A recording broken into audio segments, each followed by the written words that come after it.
Hola y bienvenidos a la clase de taxonomía. Les pido por favor que tomen los apuntes necesarios. Le eché muchas ganas a hacer esta clase, así que vamos a empezar.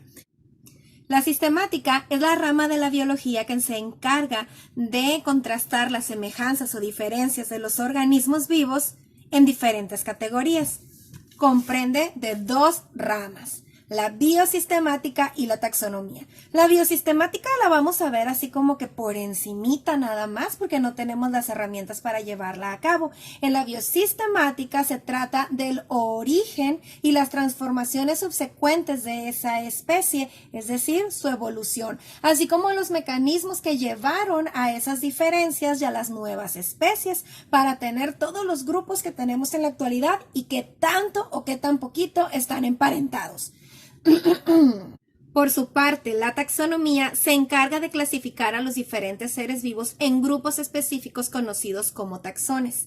Teniendo en cuenta que la biodiversidad en el planeta, es decir, que tantas especies biológicas distintas hay, van entre 5 y 8 millones, algunos hacen el estimado aún de las especies que no conocemos porque seguramente existirán, pero aún no sabemos de su existencia. Debería de haber alguna manera de poder clasificar eso, ¿no? Imagínate, es una cantidad enorme. Entonces requiere de ciertas reglas.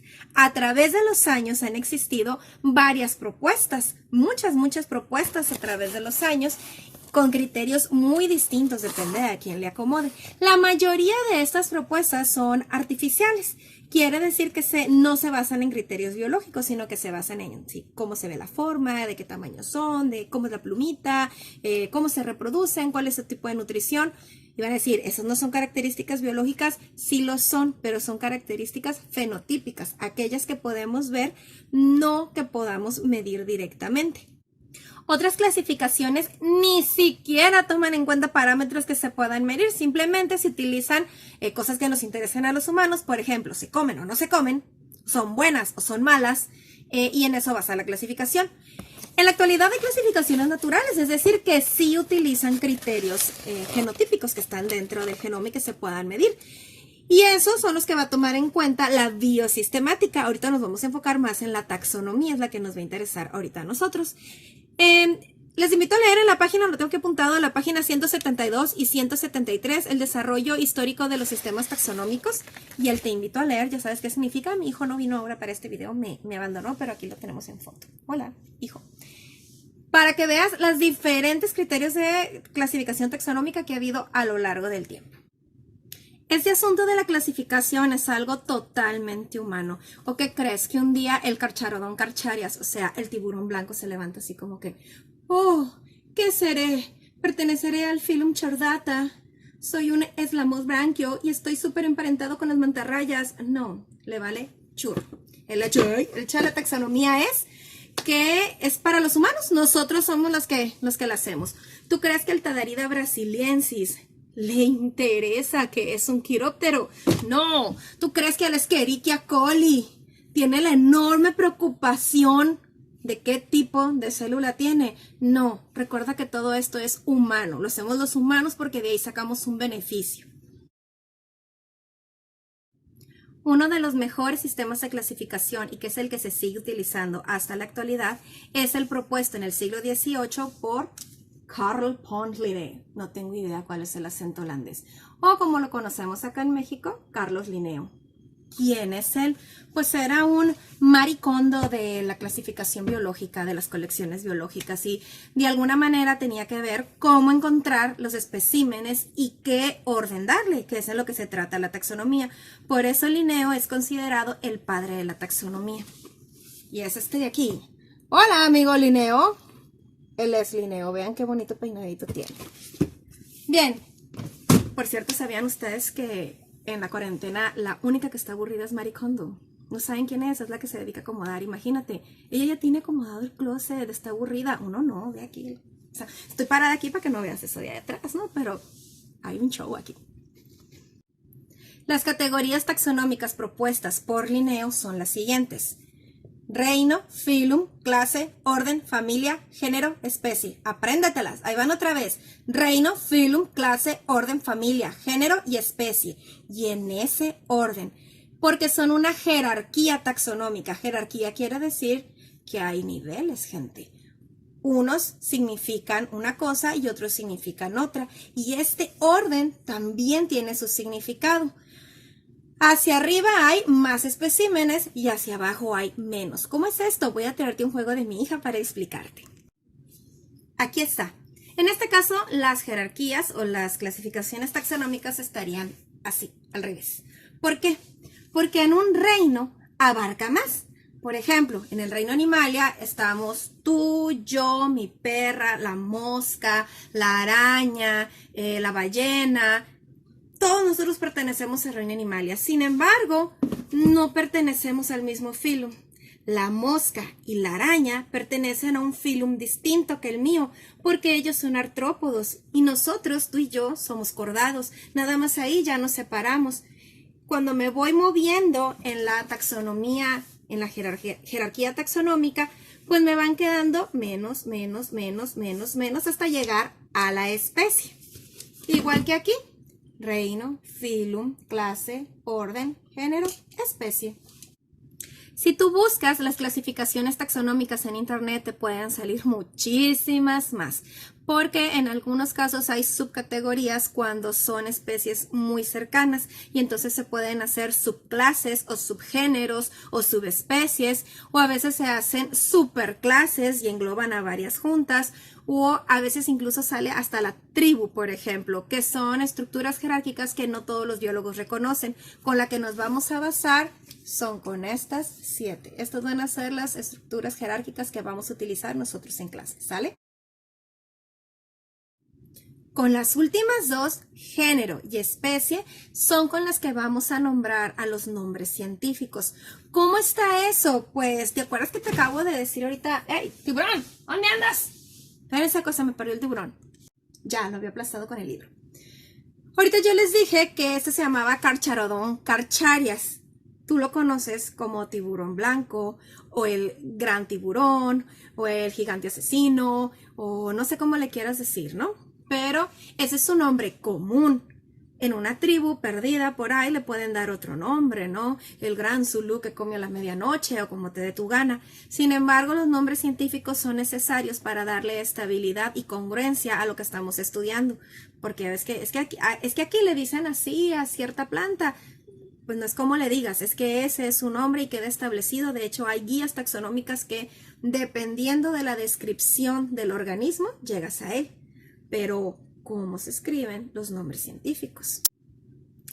Este de aquí es el nombre científico del hámster dorado o hámster común, Mesochrysetus auratus. Este nombre está latinizado, o sea, no te dices así. Auratus significa dorado, viene de aurum, que es el nombre latinizado del oro, ¿no? Au es su símbolo químico, aurum. Bueno, pues entonces este nombre científico tiene ciertas reglas. Número 1, el género.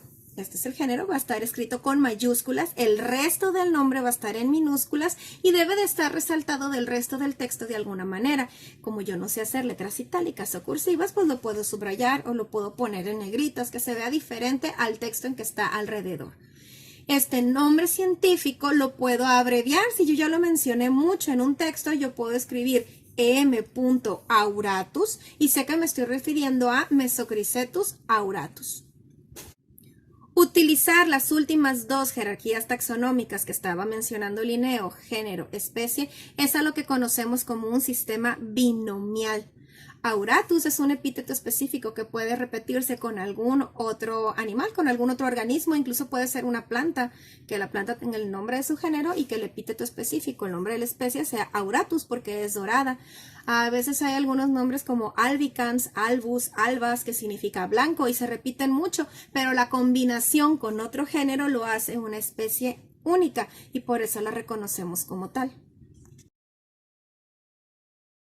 Este sistema taxonómico tiene ya su rato, te estoy hablando que Linneo lo estableció en el siglo XVIII. Se ha ido mejorando, está computarizado, se le han ido agregando cosas, pero la idea de los taxones, que fue la que se le ocurrió a Linneo, sigue siendo muy útil y es la que utilizamos hasta la actualidad.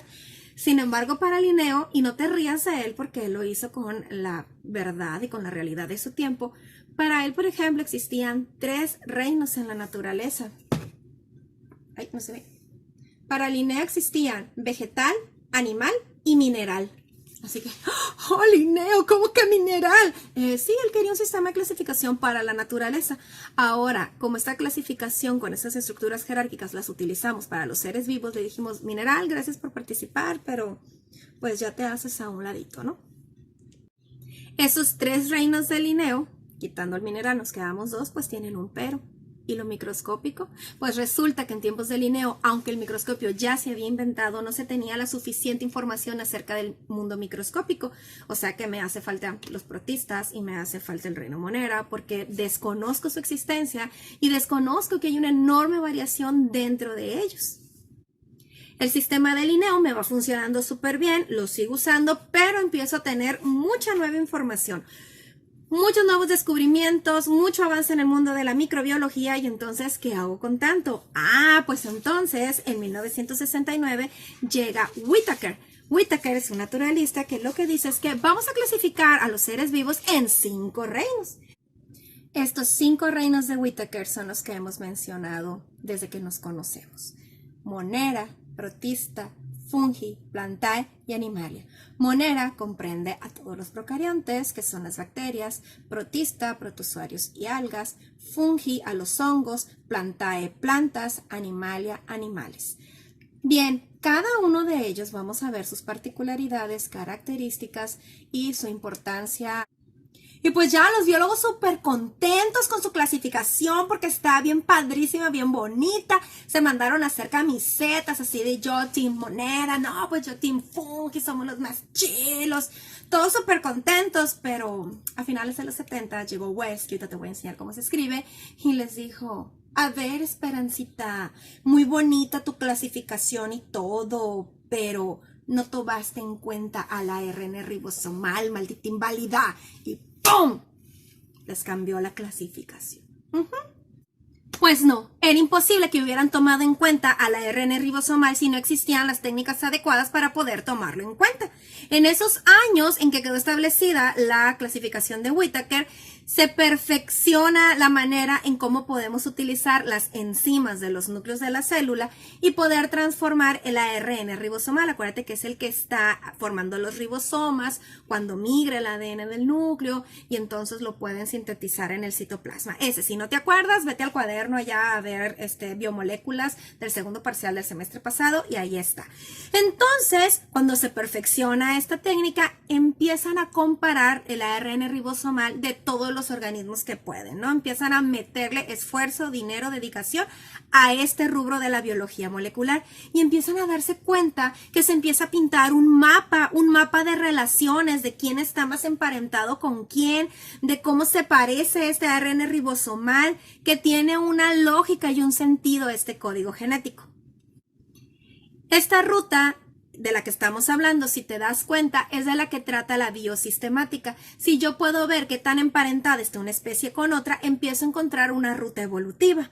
Por lo tanto, la clasificación de West la voy a considerar una clasificación natural, porque no tomo en cuenta de qué colorcito tiene la pluma o qué tan respingada tiene la nariz, sino que utilizo al genotipo, esto que está aquí adentro de la célula, y no al fenotipo, las características aparentes de los organismos.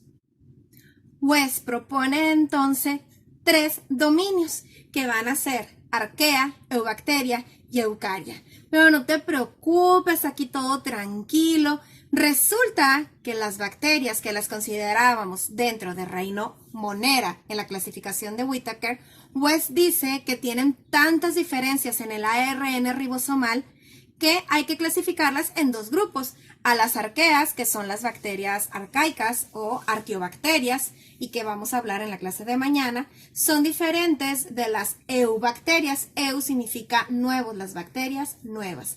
Y entonces este grupo, que era de Monera, pues ahora tenemos 2 dominios de West. Y en el dominio eucaria están todos los demás, los protistas, fungi, plantae y animalia, porque trata de las especies que tienen las células del tipo eucariota.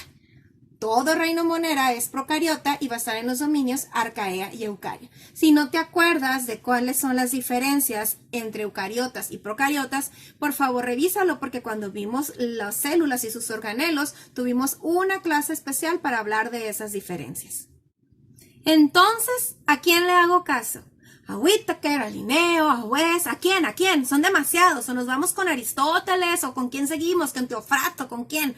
Pues mira, lo que pasa es que Linneo nos propone las categorías taxonómicas que son muy útiles y seguimos utilizando.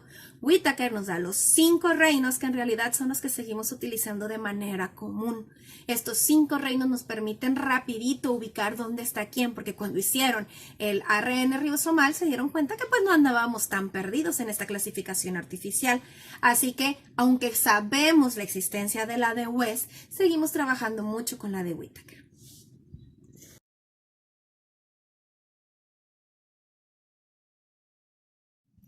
Este árbol filogenético es el de aquí. Te fijas cómo Monera, que son los organismos procariotas, dan como origen a los protistas, y de ahí diversas ramas dan por resultado a las plantas, los animales y los hongos. Los hongos quedan ahí en el medio de los dos. Estos árboles filogenéticos empiezan a ayudar con las relaciones. Aquí están muy dibujaditos y muy bonitos, ¿no? Esto parece una obra artística más que científica. Sin embargo, los que se realizan a partir de marcadores moleculares son bastante exactos para marcar cercanía o lejanía entre especies biológicas. La clasificación de West también responde para saber qué fue primero, el huevo o la gallina. El huevo, mis chavos, porque mientras las gallinas aparecieron muchísimo tiempo después en la evolución, los huevos ya existían. Ya había peces que ponían huevos, ya había anfibios que ponían huevos, ya había reptiles que ponían huevos. Así que primero fue el huevo. Bueno, pues esto fue la clase de taxonomía. Me costó mucho trabajo hacer el video, no tienen una idea. Ténganme paciencia, les prometo ir mejorando. Mi celular es súper cortito, así que tuve que ir a vaciar y luego regresar, y luego vaciar y luego regresar. Entonces, necesito su retroalimentación. Si sienten que no muevo bien la boca y no se me entiende, o si parece que sí se me entiende, o qué está pasando. Gracias, hagan las tareas, tomen apuntes, por favor, tomen apuntes y nos vemos luego.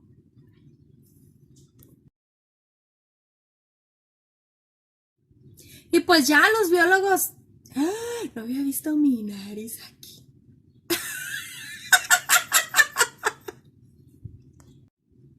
West, que se escribe así, propone entonces, otra vez, mira,